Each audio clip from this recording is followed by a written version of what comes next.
Andy, what does Schwarber's reported deal with the Phillies mean for Pete Alonso? Well, so the sense here is certainly it doesn't help the idea of the Mets and Alonso reuniting. I think for a couple reasons here. One, 5 years for an older player. We know the Mets are not doing 5 years for Pete Alonso. So Alonso would now feel within his right to say, well, Schwarber got 5. We know Schwarber is actually one of the only guys that you could say is a more accomplished power hitter than Alonso, but still, he's older.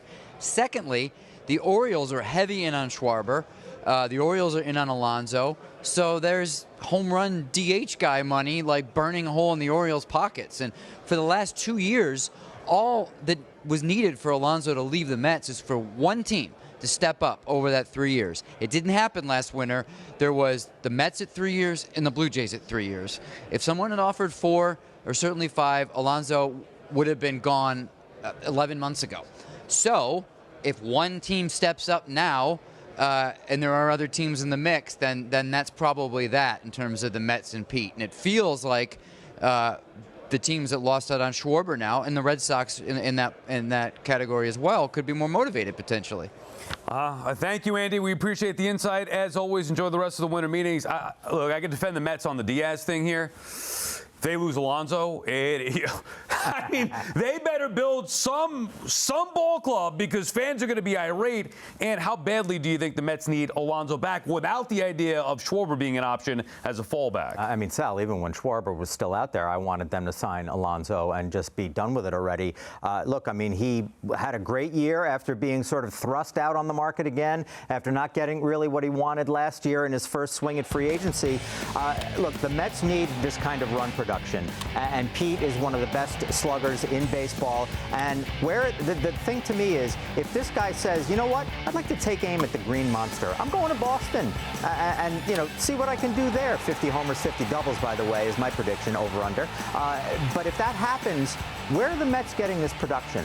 Where are they getting 126 RBI? I know RBI isn't cool anymore. It's not a great stat. Nobody loves it. But 126 People runs. People are down on ribbies? Yeah. Batting average, yeah, I knew. Ribbies? Yeah. No, yeah, That's lame. No RBIs. He drove.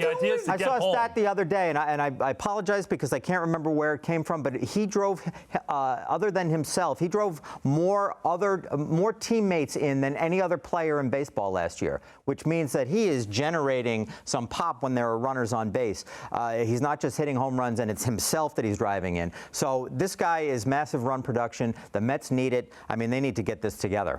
Yeah, I think the idea of baseball is you go to first base and you hopefully get to second, then you go to third, and then you hopefully get home. So if he's driving in more of those guys, getting more guys home than anybody in baseball, this is the guy you want back on your team, especially when Schwarber, who, I would argue is the more prolific power hitter, he was the fallback option. Who else on the free agent or trade market is a more prolific power hitter right now that's available, that's actually available, than Pete Alonso? I just don't see it happening, especially now when Juan Soto is not a full-time DH yet.